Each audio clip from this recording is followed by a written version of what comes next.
So I'm Candice, and I am indeed a life coach and executive coach. And my occupation, though, is that I run a program in the nonprofit sector that helps youth aging out of foster care. How long have you been dealing with this issue? And how has it affected you personally and professionally? It pertained to a family member, a close family member that I've had for all my life a very complex relationship with. And the way it affected me is, it affected me in various ways. One, the most obvious one has been a lack of self-worthiness and, a lot of, self-doubt throughout my life. I've always questioned myself a lot and haven't really been very self-confident in the decisions I would make in my life.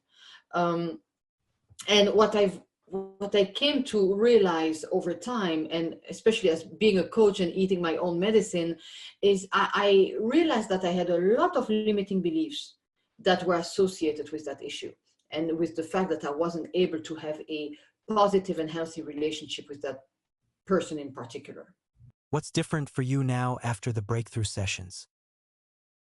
It's very tangible and simple. I had about 40-minute conversation with that person not too long ago, a couple of days ago, and I was basically not triggered at all, where typically it would be very excruciating for me to have that type of conversation.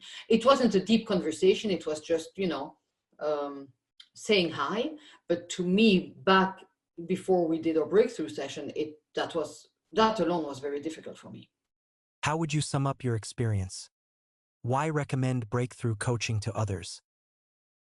It was very transformational for me. And one of the biggest learnings that I got out of this exercise is the reminder that, I need to be on the lookout of my own projections on other people, and that other people in my surrounding have the right to be who they are, but that doesn't mean that I have to let it affect me.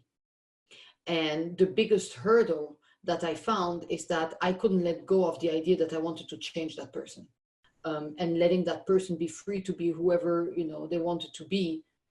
But for me to focus on myself and how I responded to those triggers. And, Jerry, I've known you for a while, and one of the biggest things I've noticed in you, and obviously I'm biased because I know you, however, it is very obvious to me that you didn't just go to an NLP training. And I think that is very important to say. It is obvious that you have been studying this, the human nature, if you will, for many, many years.